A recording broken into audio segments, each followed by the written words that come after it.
Hello everyone, welcome to my channel. This is Priya Bhargav. Today we are going to do Unit 1 Definition and Concept of Personality and Personality Development.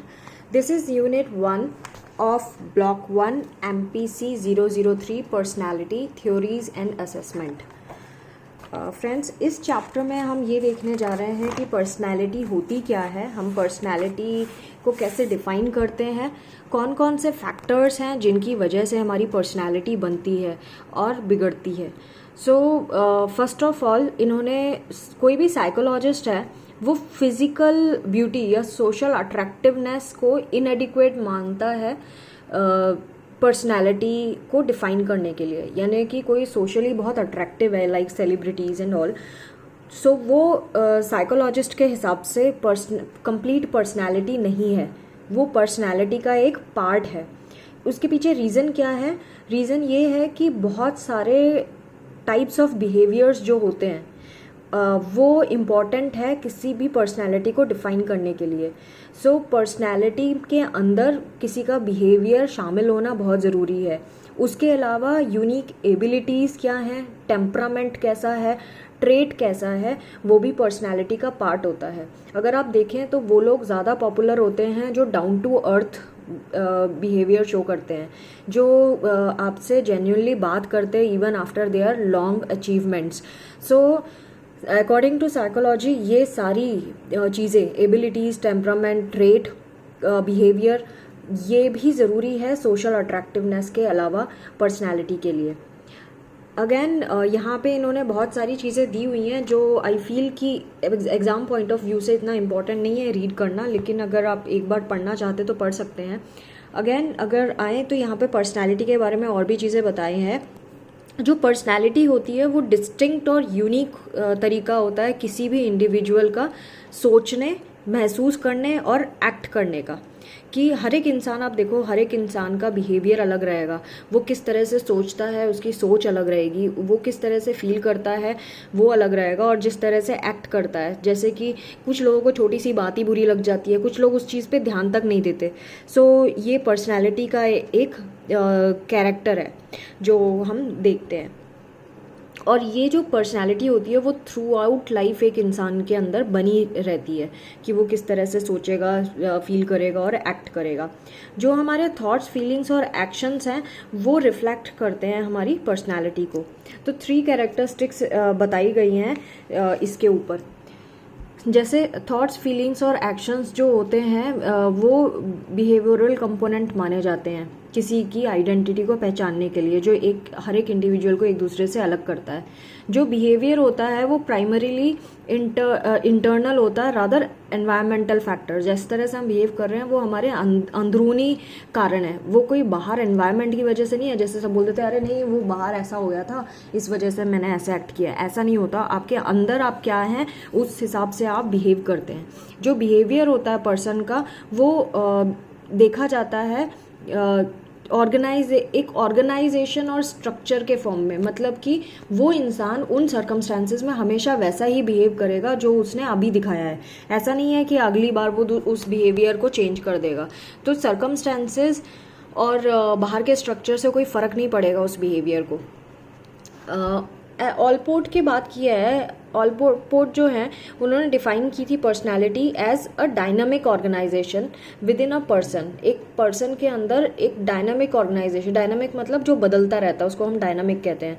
ऐसा organisation है जो अलग अलग characteristic को carry करता है of a psychophysical systems that determine the unique adjustment to one's environment. और इसी वजह से वो इंसान अपने एनवायरनमेंट में एडजस्ट करता है.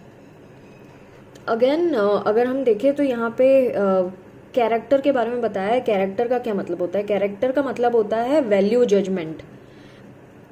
अब जो हम करते हैं वैल्यू जजमेंट किस तरह से करते हैं? पर्सन की मॉरल वैल्यूज़ और एथिकल बिहेवियर से. मतलब कोई किसी पर्टिकुलर अपॉर्चुनिटी देने पर भी वो किस तरह की वैल्यूज़ रखता है और किस तरह का बिहेवियर करता है. ऐसा तो नहीं अकेले में वो गलत हरकतें करना शुरू कर देता है. अगर किसी का कैरेक्टर अच्छा है तो वो अकेले हो या उसको कैसे भी छोड़ दो, वो अपने एथिक्स को फॉलो करेगा, अपने बिहेवियर को यूनिकली एक्ट करेगा उसको और अच्छे से मॉरली बिहेव करेगा. फिर इन्होंने टेम्परामेंट की बात की है। टेम्परामेंट होता है इनबॉर्न एंड्यूरिंग करेक्टरिस्टिक होती है, जैसे कि आप एडेप्टेबिलिटी कितनी है आपकी, आप किसी एनवायरनमेंट में कितनी एडेप्ट हो जाते हैं। आप बदतमीज़ों के बीच में रहेंगे तो क्या आप बदतमीज़ी दिखाएंगे या आप उसको बर्दाश्त कर लेंगे। फिर आपकी इरिटेबिलिटी का लेवल कितना है, आप कितनी जल्दी इरिटेट हो जाते हैं लोगों के बीच में, और कितनी बार आप नहीं भी होते हैं। So now coming to personality development. Again मैं जिन्होंने नया ज्वाइन किया है मेरा चैनल, मैं उनको बता दूं, जहाँ पे भी आपको ये स्टार के मार्क दिख रहे हैं रेड पेन से, इसका मतलब ये है कि ये एग्ज़ाम्स में आ चुके हैं और आगे भी आने की चांसेस हैं। पर्सनालिटी डेवलपमेंट में कुछ फैक्टर्स हैं जो पर्सनालिटी डेवलपमेंट पे असर डालते हैं, उसको इन्फ्लुएंस करते हैं। वो हैं biological factors, psychological factors and environmental factors. जो ये तीनों फैक्टर्स हैं, इनके सब फैक्टर्स भी दिए हैं, सब डिविजन्स भी दिए हैं, और इन 3 फैक्टर्स को डिटर्मिनेंट्स ऑफ पर्सनालिटी के नाम से भी जानते हैं। यानी एग्जाम में अगर क्वेश्चन आए कि what are the determinants of personality, so you need to write biological factor, psychological factor and environmental factor. Biological factor की बात करें तो ये हमारी बॉडी के बारे में बात करेंगे, और किस किस तरह से इसमें सब फैक्टर्स इन्वॉल्व होते हैं। तो बायोलॉजिकल डिटर्मिनेंट जो होते हैं वो फिजिकल डिटर्मिनेंट्स भी माने जाते हैं। इसमें body build, physical attractiveness, homeostasis, physical defects and health conditions, ये सारी आती हैं इसके अंदर। सो इसको इन्होंने बड़े डिटेल में बताया। I will try to explain you in brief so that हमारा टाइम बच जाए। बॉडी बिल्ड की बात करें तो हमने बॉडी बिल्ड तीन तरह की है, ectomorph, endomorph and mesomorph. Ectomorph वो होते हैं जो टॉल और थिन होते हैं बॉडी बिल्ड में। एंडोमॉर्फ वो होते हैं जो फैट होते हैं और चबी एंड सॉफ्ट बॉडी के होते हैं। मीजोमॉर्फ वो होते हैं जिनकी स्ट्रॉन्ग मस्कुलर बॉडी होती है। सो अगर देखें तो इन तीनों में से मीजोमॉर्फ सबसे सुपीरियर कैटेगरी के माना जाता है, और सेकंड नंबर पे एक्टोमॉर्फ एंड एंडोमॉर्फ सबसे लीस्ट माना जाता है। सो अगर इनकी हमारी बॉडी मीजोमॉर्फ कैटेगरी में आती है तो हमारा सेल्फ कंसेप्ट अपने बारे में खुद ही हाई हो जाता है और हम अपने आप को सुपीरियर समझने लगते हैं, और हमारा जो बिहेवियर होता है उसके अकॉर्डिंगली पॉजिटिव हो जाता है। जो एंडोमॉर्फ है, क्योंकि वो फैट है, उसकी बॉडी राउंड है, तो उसको सेल्फ कॉन्फिडेंस कम रहेगा, सेल्फ कंसेप्ट डाउन रहेगा, और उसके अंदर निगेटिव सेल्फ कंसेप्ट डेवलप होगा। और ये इस पे भी डिपेंड करता है कि आप कौन सी एक्टिविटी पब्लिकली दिखा सकते हैं और कर सकते हैं। तो सोशली डिजायरेबल जो कैरेक्टर होता है वो मीजोमॉर्फिक बॉडी मानी जाती है, तो इसीलिए प्रेस्टिजियस माना जाता है और बेटर माना जाता है अगर इस तरह का बॉडी फॉर्म हो। सो इसीलिए सेल्फ कंसेप्ट पे ये असर डालता है। सेकंड, फिजिकल अट्रैक्टिवनेस की बात करें तो आपने नोटिस किया होगा कि जो लोग फिजिकली अट्रैक्टिव होते हैं उनको ज़्यादा चांसेस और अपॉर्चुनिटीज़ मिलती है, उनको फेवर भी बहुत ज़्यादा मिलता है। तो ये ब्रिस्लिन एंड लुइस जो हैं उन्होंने ये बताया था कि फिजिकल अट्रैक्टिवनेस होने की वजह से वो रिवार्डिंग होती है अगर आप फिजिकली अट्रैक्टिव हैं।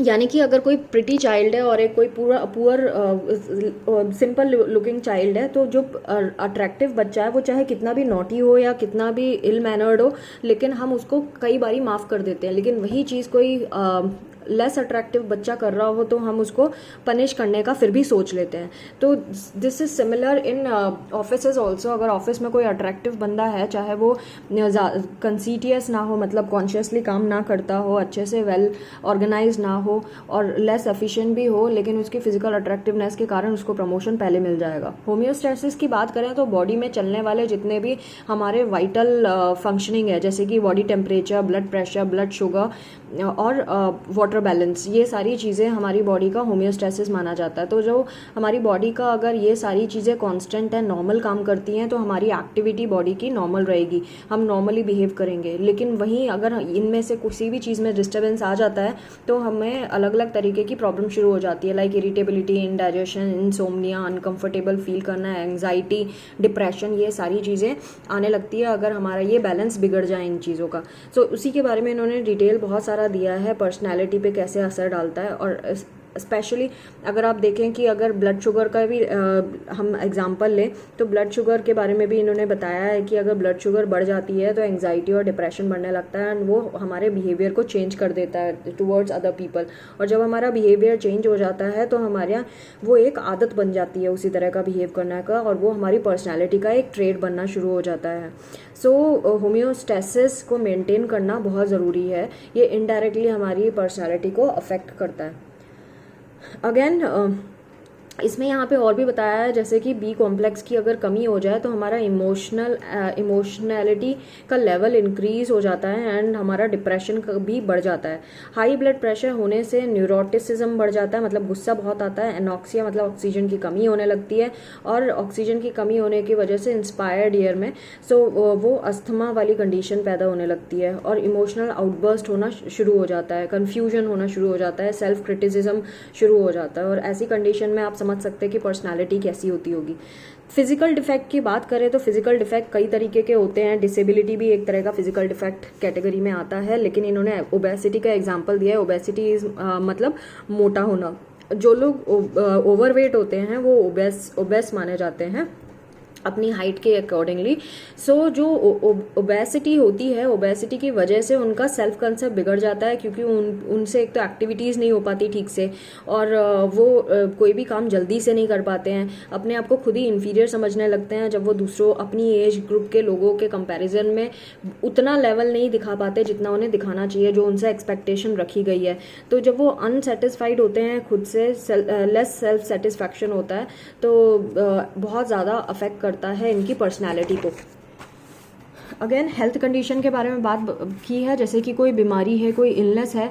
इन्होंने एक जनरल इलनेसेस के बारे में बात करी है, जैसे कि हाई ब्लड प्रेशर के बारे में भी बात की है, मेंस्ट्रुअल साइकिल के बारे में बात की है, और जो डिजीज़ है वो तो किसी भी एज ग्रुप में हो सकती है। तरह तरह की बीमारियां होती हैं, तो लोगों की जो हेल्थ कंडीशन है वो उनकी बॉडी का होम्योस्टेसिस को बिगाड़ देती है, और होम्योस्टेसिस जब बिगड़ता है तो बॉडी में बहुत सारे चेंजेस आ जाते हैं, और वो चेंजेस इतने कंसिस्टेंट होते हैं कि वो एक हैबिट बन गई होती है और पर्सनैलिटी का पार्ट बन जाता है। जैसे कि इन्होंने डायबिटीज़ का बताया है। अगर पर्सन को डायबिटीज़ है तो वो एक्सपीरियंस करता है टेंशन और एंग्जाइटी, और उसकी वजह से उसे फ्रस्ट्रेशन होती है, क्योंकि उसका सोशल एनवायरनमेंट की जो डिमांड होती है वो फुलफिल नहीं कर पाता। और ये जो फ्रस्ट्रेशन है ये एग्रेशन में चेंज हो जाती है, और एग्रेशन दूसरों के ऊपर निकलता है, और जब दूसरों के ऊपर निकलता है तो ये फिजिकल डिस्टर्बेंस, ये बहुत ज़्यादा खुद की पर्सनालिटी पे असर डालता है, और ये दूसरों पे फ़र्क करता है। फिजिकल डिस्टर्बेंसेस जैसे कि फीमेल इरेगुलर मेंस्ट्रुअल साइकिल के बारे में बात कर रहे हैं, तो मेंस्ट्रुअल साइकिल के टाइम पे गर्ल्स जनरली इमोशनली अनस्टेबल हो जाती हैं, और इरिटेबल और डिप्रेस फील करती हैं। पुअर सोशल एडजस्टमेंट हो जाता है इस वजह से, क्योंकि हार्मोनल चेंजेस आ रहे होते हैं। तो ये भी हेल्थ कंडीशन है जो पर्सनैलिटी पे अफेक्ट कर सकती है। तो ये तो था फर्स्ट जो हमारा बायोलॉजिकल फैक्टर था, जो डिटर्मिनेंट था हमारी पर्सनैलिटी का। उसके सब सेक्शंस थे 5। अब हम जा रहे हैं सेकंड डिटर्मिनेंट जो है psychological factor. Psychological factor second determinant है पर्सनालिटी का, जिसके सब सेक्शंस हमें दिए हैं। फर्स्ट है इंटेलेक्चुअल डिटर्मिनेंट, यानी कि इंटेलिजेंस, हमारी इंटेलेक्चुअल कैपेसिटीज़, किस तरह से हम चीज़ें समझते हैं, हम अपने आप को लाइफ में एडजस्ट कर पाते हैं, कैसे हम बाकी चीज़ों को देख पाते हैं। मैन एंड वीमेन जो इंटेलेक्चुअल होते हैं वो पर्सनल एंड सोशल एडजस्टमेंट आसानी से कर लेते हैं एज़ कम्पेयर टू एवरेज और बिलो एवरेज इंटेलिजेंस वाले। जो ब्राइट मैन एंड वीमेन होंगे वो इंट्रोस्पेक्टिव होते हैं, थॉटफुल होते हैं, क्रिएटिव होते हैं, एडवेंचरसम होते हैं, और स्ट्रॉन्ग कंसर्न होता है उनको प्रॉब्लम्स और उनकी मीनिंग और उसकी वैल्यू के लिए, और वाइडर इंटरेस्ट होता है इनको डिफरेंट चीज़ों के लिए, एस्थेटिक एंड थियोरेटिकल एरियाज़ में। इसीलिए ये हर एक सिचुएशन में बहुत अच्छे से अपने आप को एडजस्ट कर लेते हैं और चीज़ें मैनेज कर लेते हैं। इस वजह से इनको ज़्यादा प्रॉब्लम नहीं आती। लेकिन बहुत ज़्यादा सुपीरियर इंटेलिजेंस अगर किसी की है तो अपनी सुपीरियरिटी से मारा जाता है, यानी कि उसको कोई भी लोग पसंद नहीं आते, उसके टेंट्रम्स ख़त्म ही नहीं होते, उसको हर चीज़ परफेक्ट चाहिए होती है, उसके इमोशनल कॉन्फ्लिक्ट्स होने शुरू हो जाते हैं अगर वेरी सुपीरियर इंटेलिजेंस हो तो।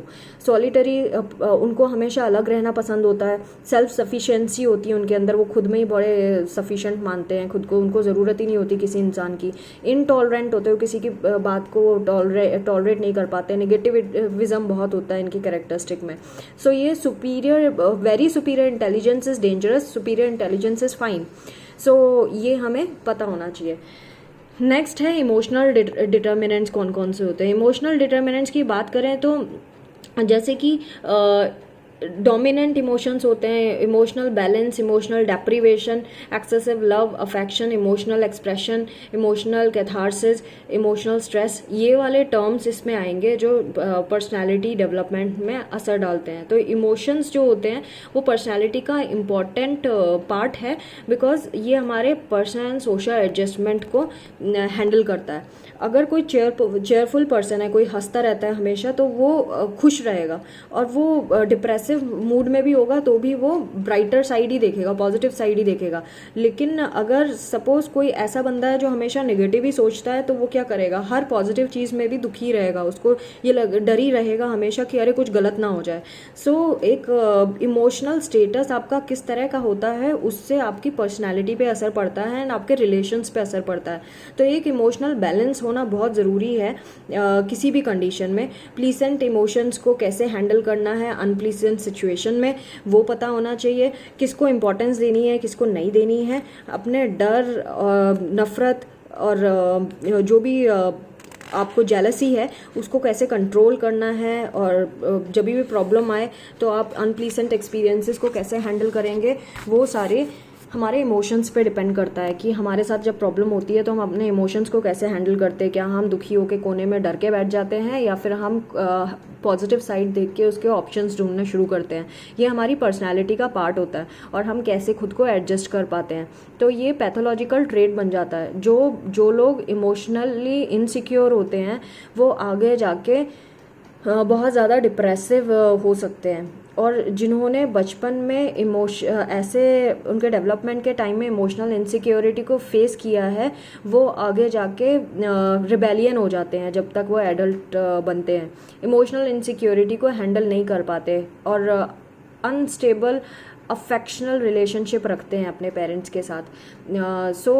इमोशनल डेप्रीवेशन में रहते हैं जो लोग, उनको ज़्यादा इमोशंस को हैंडल करने में प्रॉब्लम आती है।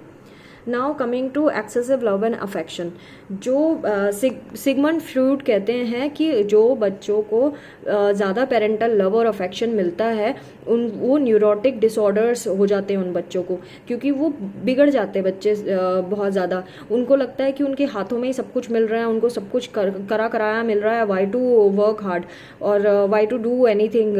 उनके नखरे बढ़ जाते हैं ऐसे बच्चों के। स्टैकर ने भी पॉइंट किया था कि एक्सेसिव मदरिंग जब होती है, मतलब माँ जो बहुत ज़्यादा ओवर प्रोटेक्टिव होती है बच्चों के लिए, अपने सन और डॉटर के लिए, वो अपने बच्चों को इमैच्योर बना देती है और डिपेंडेंट एडल्ट बना देती है। ये अपने खुद के डिसीजन ले नहीं पाते, इनको थर्ड पर्सन चाहिए होता है इनके इमोशंस और इनको हैंडल करने के लिए। इमोशनल एक्सप्रेशन जो है ये एक्सप्रेस नहीं कर पाते, इनको पता ही नहीं चलता कि इनको क्या महसूस हो रहा है।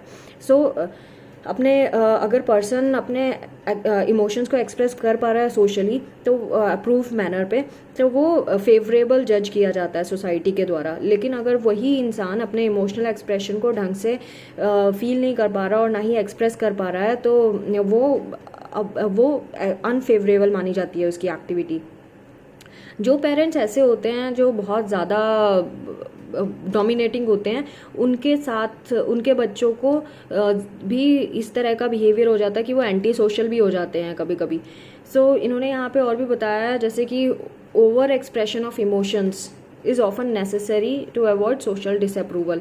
सो कभी कभी सोशल डिसअप्रूवल को अवॉइड करने के लिए ओवर्ट एक्सप्रेशंस जो होते हैं इमोशन के, उनको कंट्रोल करना जरूरी। ओवर्ट मतलब जैसे रोना धोना, जो हमारा इमोशन है उसको हम कंट्रोल नहीं कर पाते, तो हम किस तरह से, कभी या तो हम बहुत गुस्से से दिखाने लगते हैं या फिर हम किसी और तरीके से दिखाने लगते हैं।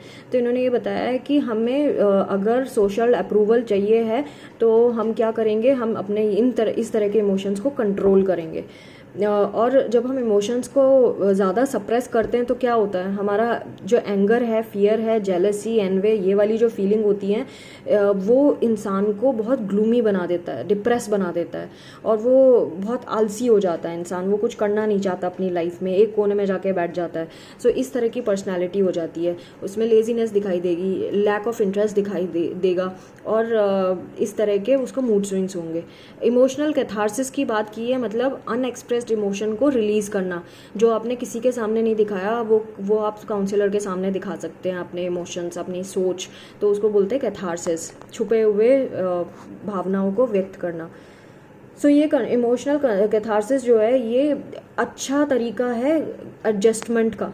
अगर हम इसको करने शुरू कर दें तो ये बहुत अच्छा तरीका है अपने आप को फिर से नॉर्मल बनाने का। तो पेंट अप इमोशंस जो होते हैं, पेंट अप मतलब जो इकट्ठे हो गए हैं बहुत सारा दर्द, दुख, परेशानियाँ, उसको पेंट अप इमोशन कहते हैं। वो ये इमोशंस जो होते हैं वो अलाउ करते हैं हमारी फिजिकल और मेंटल होम्योस्टेसिस का, अगर हम इनको रिलीज़ कर दें तो। सो ये हमारा होम्योस्टेसिस बैक कर देते हैं, वापस ले आते हैं, हमारी बॉडी का जो बैलेंस है वो वापस ले आते हैं। सेल्फ डिस्क्लोजर की बात करें तो सेल्फ डिस्क्लोजर का मतलब होता है कि जो हमारी अंदर जो भी दबी हुई चीज़ें हैं, जो हमारा पर्सनालिटी है, उसको हम निकालें बाहर। सो दैट जब हम ये जो सेल्फ डिस्क्लोजर है ये बेसिक मेंटल हेल्थ मानी जाती है, मेंटल हेल्थ के लिए। और डिस्क्लोजर हेल्प करता है हेल्दी पर्सनालिटी पैटर्न में। अगर हम अपना सेल्फ डिस्क्लोजर करते हैं तो सबके सामने नहीं कर सकते, लेकिन कोई क्लोज फ्रेंड है उसके सामने कर सकते हैं, घर के किसी मेंबर के साथ जिससे आप क्लोज हैं उसके साथ कर सकते हैं, या फिर अपने काउंसलर के साथ कर सकते हैं। तो ये गारंटी देता है कि आपका जो बिहेवियर होगा उसके बाद, सेल्फ डिस्क्लोजर के बाद, वो बहुत डिज़ायरेबल और फेवरेबल रिएक्शन प्रोड्यूस करेगा, आपके खुद से हो जाएंगे ऐसे। इमोशनल स्ट्रेस जो होता है वो किस किस तरीके से एक्सप्रेस होता है, हम कैसे कैसे एक्सप्रेस करते हैं। हम एंग्जाइटी, फ्रस्ट्रेशन, जेलसी, एनवे, इस तरह से हम एक्सप्रेस करते हैं। और यही हमारी पर्सनालिटी डेवलपमेंट में इंटरफेयर करता है। इमोशनल पर्सन जो होता है, जिसको इमोशनल स्ट्रेस है, वो अच्छे से एडजस्ट कर सकता है, सोशल एंड पर्सनल एडजस्टमेंट कर सकता है। इंटेंस इमोशनल स्ट्रेस जो होता है वो मोटिवेट करता है पर्सन को, वो बहुत एक्सेसिस करे, अपनी होप्स को बहुत आगे तक बढ़ा दे। फिर इन्होंने बताया है कि बहुत सारे लोग होते हैं जो नहीं अगर हैंडल कर पाते तो वो क्या करने लगते हैं अपने इमोशंस को दबाने के लिए, वो ड्रग्स लेने लगते हैं, ओवर ईटिंग करने लगते हैं अपनी इनसिक्योरिटी को दबाने के लिए। इमोशनल स्ट्रेस को हैंडल नहीं कर पाते तो गलत डायरेक्शन में जाना शुरू कर देते हैं। सो ये चीज़ें हो सकती हैं। साइकोलॉजिस्ट जो होते हैं वो ये जो लोग हैं जिनका लो सेल्फ एस्टीम होता है वो सबसे ज़्यादा अफेक्ट होते हैं। अगर उनका इमोशनल स्ट्रेस उनके अंदर आ जाता है तो वो बहुत ज़्यादा अफेक्ट होते हैं। जिनका हाई सेल्फ एस्टीम होता है वो कम अफेक्ट होते हैं। फ्रेंड्स, मैं एक बार रिकॉल करा दूं क्योंकि हर एक टॉपिक में मैं बहुत डिटेल में जा रही हूँ, तो आप भूल ना जाएं कि हमने क्या क्या किया है। हम लोगों ने पर्सनैलिटी डेवलपमेंट पढ़ रहे हैं, उसके डिटर्मिनेंट पढ़ रहे थे कि कौन कौन से फैक्टर्स है जो असर करते हैं पर्सनैलिटी को। हमने बायोलॉजिकल फैक्टर अभी ख़त्म किया, हम साइकोलॉजिकल फैक्टर अभी पढ़ रहे हैं। बायोलॉजिकल में सब ग्रुप्स थे। फर्स्ट बॉडी बिल्ड था, सेकंड फिजिकल अट्रैक्टिवनेस था, थर्ड होम्योस्टेसिस था, फोर्थ फिजिकल डिफेक्ट था, फिफ्थ हेल्थ कंडीशन थी। अब हमने साइकोलॉजिकल फैक्टर जब हमने करना शुरू किया तो हमने इंटेलेक्चुअल डिटर्मिनेंट किया, इमोशनल डिटर्मिनेंट किया, एक्सेसिव लव एंड अफेक्शन किया, और अब हमने सेल्फ डिस्क्लोजर खत्म किया। इसका ही नेक्स्ट फिफ्थ पार्ट है एस्पिरेशन, सिक्स्थ है अचीवमेंट एंड सेवेंथ है गोल सेटिंग। उसके बाद हम नेक्स्ट फैक्टर पे जाएंगे। एस्पिरेशन की बात करें कि यानी कि आप अपनी लाइफ में क्या अचीव करना चाहते हैं, आप किस चीज़ के लिए स्ट्राइव करते हैं, उसको हम एस्पिरेशन कहते हैं। तो जिसकी एस्पिरेशन हाई होती हैं उसमें सेल्फ एस्टीम भी हाई होता है, लेकिन इसमें एस्पिरेशन में अपनी ईगो इन्वॉल्व होती है कि हम गोल अचीव कर पाते हैं कि नहीं। तो एस्पिरेशन किस लेवल की है, किस तरह की है, वो मैटर करता है। लाइक अगर पॉजिटिव एस्पिरेशन है टू अचीव सक्सेस तो ये आपको आगे लेके जाएगी। निगेटिव एस्पिरेशन होती है कि टू अवॉइड फेलियर, मतलब कि अगर आप इसीलिए कुछ कर रहे हैं क्योंकि आप फेल नहीं होना चाहते, तो ये आपकी सेल्फ एस्टीम को हर्ट करने वाली है। रियलिस्टिक एस्पिरेशन वो होती है with in the range of A persons capacity. हमारी सबकी अपनी अपनी कैपेसिटी होती है। अब कोई कुछ कर सकता है, कोई कुछ नहीं कर पाता है बिकॉज ऑफ सेवरल फैक्टर्स, उसके पीछे बहुत सारे रीजन होते हैं। So but exceptions are always there. But हम मान के चलते हैं कि सब लोग एक जैसे नहीं होते, सबकी अपनी अपनी पर्सनालिटी होती है। लेकिन अगर आप अपनी कैपेसिटी के हिसाब से कोई एस्पिरेशंस रखते हैं जिसको रियलिस्टिक एस्पिरेशन कहते हैं तो दिस इज पॉजिटिव। लेकिन अनरियलिस्टिक एस्पिरेशन रखें, मतलब अपनी कैपेसिटी से बियॉन्ड आप रखते हैं, तो वो नेगेटिव साइड में जाती है। यानी आप कर नहीं सकते लेकिन आप सोचते हैं कि हम ये कर लेंगे। कोई बच्चा फेल होता है और वो बोले कि मैं तो भाई कुछ बड़ा IIT का एडमिशन में टॉप करूंगा, एंट्रेंस में टॉप करूँगा। तो कैन यू इमेजिन दैट बच्चा can do only when that child will do hard work. और अगर वो हार्ड वर्क नहीं कर रहा है और फिर भी ऐसी बातें कर रहा है तो ये अनरियलिस्टिक एस्पिरेशन मानी जाएगी। सो अपनी कैपेसिटी से हट के एस्पिरेशंस रखना वो अनरियलिस्टिक होता है and that will affect your self esteem. Remote aspiration होती हैं जो आप फ्यूचर की बात करते हैं, बहुत सालों बाद की बात करते हैं, वो रिमोट होता है। और इमीडिएट एस्पिरेशन होती है जो आप नियर फ्यूचर की बात करते हैं, मतलब इसी साल करने वाली चीज़ें। सो इस पे असर ये चीज़ों को हमें देखना होगा। सो कितना गैप है आपकी एस्पिरेशन, लेवल ऑफ एस्पिरेशन पे और आपकी खुद की अचीवमेंट्स पे। अगर ये दोनों में गैप कम होता है तो आप अचीव कर लेते हैं, आपका सेल्फ एस्टीम हाई होता है, सेल्फ कंसेप्ट हाई होता है। लेकिन अगर आप नहीं कर पाते तो it can affect your personality. Achievement की बात करें तो अचीवमेंट का मतलब है आपने लाइफ में क्या क्या अपने लिए बना लिया, आपने क्या क्या अचीव किया है। तो आपकी अचीवमेंट जो होती है वो कौन कौन डिसाइड करता है? हमारी सोसाइटी डिसाइड करती है, हम डिसाइड करते हैं और हमारी फैमिली डिसाइड करते हैं, हमारे near and dear one decide करते हैं हमारी अचीवमेंट।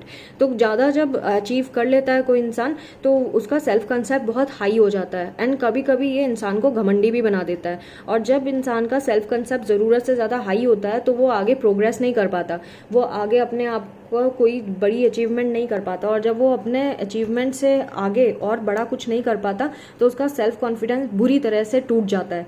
सो ये उसकी पर्सनैलिटी पे असर डालता है, वो अपनी प्रॉब्लम सॉल्व नहीं कर पाता। उसने जो गोल आगे के बनाए हैं उसको समझ ही नहीं आता कि आगे हमें अब लाइफ में करना क्या है।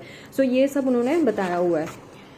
गोल सेटिंग की बात करें तो हम अपनी लाइफ में किस तरह के गोल सेट करना चाहते हैं। सक्सेस जो होती है वो हमेशा हमारा सेल्फ कंसेप्ट को इंक्रीज़ करती है, हमारे प्रेस्टीज जो है लोगों की नज़र में वो हाई कर देती है, हम एनहांस करती है हमारी सेल्फ एक्सेप्टेंस, हमारे इंडिविजुअल सेल्फ कंसेप्ट को स्ट्रेंथन कर देती है। और बहुत ज़्यादा सक्सेस मिल जाए छोटी उम्र में जैसे मैंने बताया तो वो पर्सन का मोटिवेशन को डाउन कर सकती है या कर देती है और वो इंटरेस्ट छोड़ देता है बाकी चीज़ों में अचीवमेंट्स के लिए। एक्स्ट्रा ऑर्डिनरी अचीवमेंट जो होती है वो आज तक उसने प्रूव किया है कि वो बहुत हार्मफुल होती है, हेल्पफुल कम होती है और इस वजह से उसके रिलेशनशिप भी लोगों के साथ ज़्यादा अच्छे नहीं बन पाते। सो जो फेलियर होते हैं वो ईगो डिफ्लेटिंग होते हैं। इन्होंने एक और चीज़ बताई है, ईगो डिफ्लेटिंग मतलब हमारी ईगो को डाउन कर देते हैं फेलियर। तो यानी failure is also a positive thing क्योंकि वो हमें ज़मीन से जुड़ा हुआ रखते हैं। तो फेलियर जो अंडरमाइन करता है हमारा सेल्फ कॉन्फिडेंस, सेल्फ एस्टीम, कभी कभी ये हमें डिस्ट्रॉय भी कर देता है। लेकिन फेलियर तो हमें हैंडल करना आना चाहिए, सक्सेसेस भी और फेलियर्स भी। सो इन्होंने बताया है कि फेलियर क्या क्या कर सकता है, स्ट्रेस कर सकता है, एंग्जाइटी, टेंशन, ये सारी चीज़ें क्रिएट कर सकता है। और जब ये चीज़ें क्रिएट होती हैं तो इलनेसेस भी, साइकोसोमैटिक इलनेसेस होने लगती है, मतलब दिमाग से पैदा होने वाली, शरीर में होने वाली बीमारियाँ, कि हमारे दिमाग की वजह से हमारे शरीर में बीमारी होती है। और इसको जो हमारे बिलीव्स हमारे बारे में बहुत ज़्यादा बना देती हैं, स्ट्रेंथन कर देती हैं। इनएडिक्वेसी की, intensified poor personal and social adjustment, ये सारी चीज़ें होना शुरू हो जाती हैं। हम लोगों को फेस नहीं करना चाहते जब हम फेल हो जाते हैं, हमारे रिलेशनशिप्स हर चीज़ों से, हर लोगों से बिगड़ना शुरू हो जाते हैं, हम डिससेटिस्फाइड हो जाते हैं। सो ये चीज़ें होने लगती हैं। ये पैराग्राफ्स बहुत इंटरेस्टिंग है बट इतना सारा अगर मैं बताने लगी तो ये वीडियो बहुत बड़ा हो जाएगा and you will lose interest in studying whole of the chapter. So please go through once, बहुत ईजी लैंग्वेज में दिया हुआ है और बहुत आसानी से समझ आ जाएगा। बहुत चीज़ें हैं जो आपको ऑलरेडी पता हैं, you just have to explain it well. So ये सारी चीज़ें इन्होंने दी है। थर्ड जो फैक्टर था हमारी पर्सनालिटी के लिए या डिटर्मिनेंट था हमारी पर्सनालिटी डेवलपमेंट के लिए वो था environmental factors. Again you are seeing star, that means ये अलग से भी आया हुआ है कि पर्सनालिटी डेवलपमेंट के लिए एनवायरमेंटल फैक्टर्स कैसे असर डालते हैं। कभी कभी ये इसके सब सेक्शन भी अलग से आ जाते हैं, जैसे सोशल एक्सेप्टेंस लिखने के लिए आ गया 3 मार्कर में। So you need to be prepare. Environmental factors में फर्स्ट है सोशल एक्सेप्टेंस।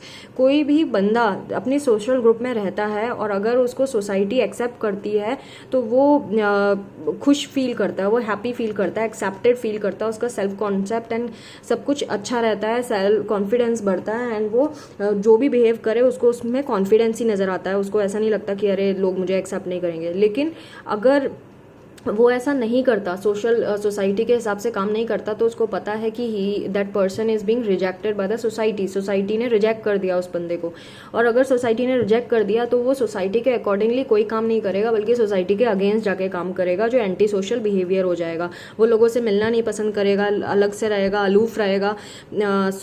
ये दोनों वाइसे वर्सा हैं, यानी इंसान सोसाइटी को एक्सेप्ट करता है या नहीं करता है, और सोसाइटी इंसान को एक्सेप्ट करती है कि नहीं करती है। तो सोसाइटी के एक्सेप्टेंस एंड रिजेक्शन का मैं बता चुकी। अगर इंसान सोसाइटी को एक्सेप्ट नहीं करता तो वो सोसाइटी के किसी भी मेंबर से मिलना पसंद नहीं करेगा, वो अलग रहेगा, अलूफ रहेगा, अपने में ही सेल्फ सफिशिएंट रहेगा। उसको सोसाइटी से कोई मतलब नहीं है, ना सोसाइटी के बारे में कुछ सोचेगा, ना ही सोसाइटी के लिए कुछ करेगा। और अगर सोसाइटी को एक्सेप्ट करता है तो वो सोसाइटी के बारे में सोचेगा, सोसाइटी के लिए कुछ करना चाहेगा। ये इस तरह से है। कई तरह तरह के आपको लोग मिलेंगे इसमें। और जब भी इंसान को, जैसे मैंने बताया, रिजेक्शन की फीलिंग आती है तो एंटी सोशल हो जाता है। यही सब इन्होंने बताया है कि अगर कोई एक्सेप्ट नहीं करता तो वो ज़्यादातर जो लोग जिनको सोसाइटी एक्सेप्ट नहीं करती है वो अनसोशल या फिर एंटी सोशल पर्सनैलिटी बन जाते हैं, और जिनको सोसाइटी एक्सेप्ट करती है वो आगे अचीव करते हैं, अच्छी एंड पॉजिटिव पर्सन बनते हैं, जो आगे अपने समाज के लिए सोचते हैं। Again going to social deprivation. Social deprivation का मतलब होता है deprived of social contacts, opportunity for various social contacts, जैसे कि लव, अफेक्शन, ये सब। सोशल डेप्रीवेशन जो होता है वो सोशल आइसोलेशन कॉज कर देता है। अगर सोसाइटी से प्यार और अफेक्शन नहीं मिलता तो इंसान आइसोलेशन में चला जाता है। इसके पर्सनालिटी पे बहुत गंदे असर हो सकता है। दो एज ग्रुप में हम सोशल डेप्रीवेशन देखते हैं, एक तो वेरी यंग और दूसरा एल्डरली। वेरी यंग के टाइम पे ये होता है कि पेरेंट्स जो होते हैं वो हेल्दी और नॉर्मल पर्सनालिटी नहीं डेवलप नहीं कर पाते बच्चों में, क्योंकि वो बच्चों को ही अच्छे से एनवायरनमेंट नहीं देते जो बच्चों को चाहिए है। एल्डरली केस में ये होता है कि वो खुद ही, दो तरीके होते हैं, या तो उनको छोड़ दिया गया है उनके बच्चों ने या उनकी फैमिली ने अलग वो छोड़ दिए गए हैं और बीमारी की वजह से वो लोगों के कांटेक्ट में नहीं आ पा रहे, या फिर दूसरा हो सकता है कि उन्होंने खुद ही डिसाइड कर लिया कि अब उनको लोगों से मिलना जुलना नहीं है, because their health doesn't allow. So अगर ऐसा है कि वो खुद की चॉइस है उनकी कि अपने में रहना है, लोगों से मिलना नहीं है, तब तो ठीक है। लेकिन अगर उनको फैमिली या सोसाइटी ने विड्रॉ कर लिया है, उनको हटा दिया है और उनसे नहीं मिल रहे हैं, तो ये उनके पर्सनैलिटी पे बहुत गलत असर डाल सकते हैं, उनको डिप्रेशन में डाल सकते हैं और हेल्थ पे भी असर पड़ सकता है। Coming to educational factors, educational institutions की बात करें तो स्कूल, कॉलेज, टीचर्स, ये उस इंस्टीट्यूशन के पार्ट हैं जहाँ पे एक बच्चे की पर्सनालिटी डेवलप होती है और ये उसकी पर्सनालिटी पे इम्पैक्ट छोड़ता है। और अगर टीचर्स, स्कूल और इंस्टीट्यूशंस का बिहेवियर बच्चे के फेवर में नहीं है, बच्चे के अगेंस्ट है या डीमोटिवेटिंग है, तो बच्चे की पर्सनालिटी नेगेटिव होगी। वो बच्चा जो जहाँ सीखने आया है, पर्सनैलिटी डेवलपमेंट के लिए आया है, उसकी पर्सनैलिटी में self confidence and self esteem की कमी रह जाएगी। कभी कभी होता है कि टीचर्स जो होते हैं, टीचर्स पॉजिटिव नहीं रहते किसी पर्टिकुलर ग्रुप के बच्चों के लिए, और वो लाइक सपोज कोई पुअर फैमिली से है तो टीचर हमेशा उसको दूर से बात करेगा, टच नहीं करेगा और बाकी बच्चों को टच करेगा, तो वो बच्चे तो सब नोटिस कर रहे हैं एंड उससे उस बच्चे के दिमाग पे गलत असर पड़ेगा। Child will feel that child is being rejected by the teacher, और उसका सेल्फ कॉन्फिडेंस डाउन रहेगा, वो कभी उठ के बात नहीं करेगा, वो दूर रहना ही डिसाइड कर लेगा कि उसका दूर रहना ही ठीक है। लाइक दिस, इस तरह से उसका बिहेवियर हो जाएगा। समटाइम्स टीचर्स पार्शियल भी हो जाते हैं, टीचर्स ढंग से ट्रीट ही नहीं करते किसी भी स्टूडेंट को, तो भी टीचर और स्टूडेंट का रिलेशनशिप अगर खराब है तो वो स्टूडेंट की अचीवमेंट में फ़र्क करेगा। अगर टीचर का बिहेवियर पॉजिटिव है स्टूडेंट की तरफ तो वो स्टूडेंट का सेल्फ कंसेप्ट बढ़ेगा, self confidence and self esteem भी बढ़ेगी। और अगर नेगेटिव है तो वो बच्चा हॉस्टाइल हो जाएगा और हमेशा उसको फीलिंग रहेगी रिजेक्शन की, तो वो एक डिप्रेस एंड सप्रेस्ड पर्सनालिटी उसकी डेवलप होगी। सो ये चीज़ें बहुत इंपॉर्टेंट है। फैमिली डिटर्मिनेंट्स की बात करें तो फैमिली का बिहेवियर कैसा है, फैमिली किस तरह से इन्फ्लुएंस करती है, वो इसमें इन्होंने दिया हुआ है। जैसे कि पेरेंट्स जो हैं अगर पॉजिटिव हैं, एक्सट्रोवर्ट हैं और हमेशा कोऑपरेट करते हैं बच्चे के साथ, तो उसका कॉन्फिडेंस हमेशा बढ़ा रहेगा। और अगर पेरेंट्स गुस्सेल हैं, अथॉरिटेटिव हैं, हमेशा स्ट्रिक्ट रहेंगे, तो वो बच्चे का बिहेवियर थोड़ा इम्पल्सिव हो जाएगा। वो मौका ढूंढेगा कि उसको कैसे पेरेंट्स से छुटकारा मिले और वो जाके कहीं पे दुनिया भर की शैतानियाँ मचा के आए, और एंटी सोशल एक्टिविटीज़ भी शो कर सकता है। सो बच्चों को घर से ट्रेनिंग बहुत ज़रूरी है कम्युनिकेशन के थ्रू। उनके इंटरेस्ट, एटीट्यूड और वैल्यूज़ फैमिली से ही मिलना चाहिए, और जो ज़िंदगी भर मिलते हैं इस पे हमें ध्यान देना चाहिए।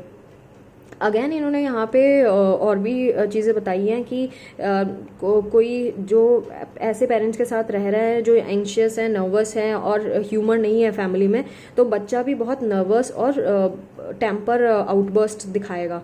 सो अगर फैमिली लविंग है, अफेक्शनेट है, इंटरेस्टेड पेरेंट्स हैं, तो वो एक बहुत ग्रिगेरियस पर्सन और सोशल पर्सन को पैदा करेंगे।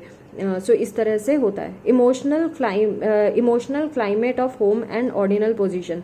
तो ऑर्डिनल पोजीशन का मतलब होता है बच्चा कौन से नंबर पे पैदा हुआ है, यानी कि सबसे बड़ा है, सबसे छोटा है, या बीच का है, या सेकंड थर्ड पोजीशन का है, कैसा है। जो सबसे बड़ा बच्चा होता है वो हमेशा उसको बहुत ज़्यादा अटेंशन मिलती है, और ये भी मैटर करता है कि इमोशनल क्लाइमेट कैसा है घर का। बहुत ज़्यादा फ्रिक्शन से भरा हुआ है, कॉन्फ्लिक्ट से भरा हुआ है, तो ये हॉस्टिलिटी बच्चों में आ जाएगी, मतलब हॉस्टाइल से हो जाएंगे, वो नॉन सोशल टाइप के हो जाएंगे, क्रिमिनल मेंटालिटी को, बहुत ज़्यादा एग्रेशन रहेगा बच्चे के अंदर, और वो फ्रस्ट्रेटेड ही रहेगा सारे टाइम। तो इस तरह का माहौल रहेगा। लेकिन अगर अब ये बच्चों का जो ऑर्डिनल पोजीशन की बात कर रहे हैं, तो फर्स्ट बॉर्न की इन्होंने बताया है कि जो फर्स्ट बॉर्न होते हैं बहुत कन्फर्मिंग होते हैं, डिपेंडेंट होते हैं बाद के पैदा हुए बच्चों में से। ये बहुत एफिलिएटिव होते हैं, ज़्यादा ससेप्टिबल होते हैं ग्रुप प्रेशर के, और इंट्रोवर्टेड भी होते हैं। ये अगर बहुत ज़्यादा सक्सेस ले लें बाकी भाई बहनों से, तो ये बहुत सेल्फिश और सेल्फ सेंटर्ड भी हो जाते हैं। इनमें सुपीरियरिटी की भावना आ जाती है कि उन्होंने बहुत बड़ा काम किया है, और ये बाकी लोगों को क्रिटिसाइज़ करते रहते हैं। लेकिन इनके अंदर इनसिक्योरिटी भी रहती है कि छोटे वाले को उनसे ज़्यादा ना इम्पोर्टेंस दे दी जाए, क्योंकि उनको उससे पहले मिल रही थी। जो छोटे सिबलिंग होते हैं और उनको ये चीज़ जेलसी हमेशा रहती है कि छोटे वाले ने उसकी जगह ले ली है आके, और पेरेंट्स जो हैं वो उसको ज़्यादा अफेक्शन, लव देने लगे हैं, अटेंशन भी उसी को ज़्यादा देते हैं। तो ये इनसिक्योरिटी जो होती है वो रेस्पॉन्सिबल होती है पुअर पर्सनल और सोशल एडजस्टमेंट में। बड़े बच्चे जल्दी से एडजस्ट नहीं कर पाते हैं।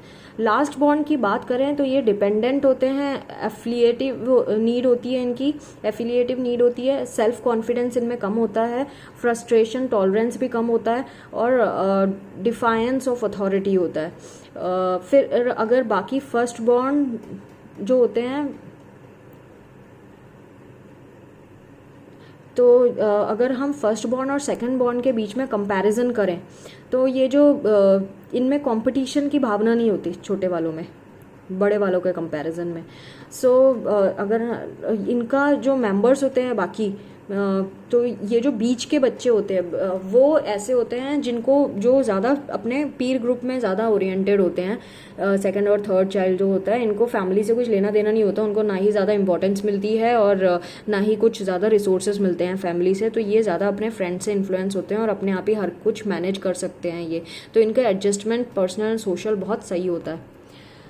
साइज ऑफ फैमिली की बात करें, जो इसका लास्ट टॉपिक है, फैमिली अगर बड़ी है तो उसमें किसी भी बच्चे को ज़्यादा टाइम या प्रोटेक्शन नहीं मिलता पेरेंट्स से। तो इनके बीच में ये अपने आप ही लर्न कर लेते हैं कि कैसे इंडिपेंडेंट रहना है एंड मैच्योरली कैसे बिहेव करना है, एज़ कम्पेयर टू जो छोटी फैमिलीज़ होते हैं। लार्ज फैमिली में जनरली इनकी जो पर्सनैलिटी होती है, इनकी good personal and social adjustment hamper हो जाता है, मतलब इनको अच्छे से नहीं पता चलता कि कैसे एडजस्ट करना है। अगेन जो छोटी फैमिलीज़ हैं, छोटी फैमिलीज़ में क्योंकि पेरेंट्स उनको हमेशा टाइम डिवोट कर सकते हैं, एनर्जीज एंड रिसोर्सेज प्रोवाइड कर सकते हैं, सेल्फ कॉन्फिडेंस, सेल्फ एश्योरेंस होता है इनके अंदर, और फीलिंग ऑफ इनएडिक्वेसी नहीं होती इन बच्चों के अंदर, और ये अपनी प्रॉब्लम्स को आराम से हैंडल कर सकते हैं। सो अगर स्ट्रिक्ट कंपटीशन अगर मिले इनको पेरेंट की अटेंशन के लिए, तो ये अफेक्ट करता है, अप्रूव करता है स्मॉल फैमिलीज़ में। जेलसी और एनवे भी देखा जाता है फर्स्ट बॉर्न में कि जो पेरेंट्स से ज़्यादा उनको अफेक्शन वगैरह मिल रहा है इसीलिए।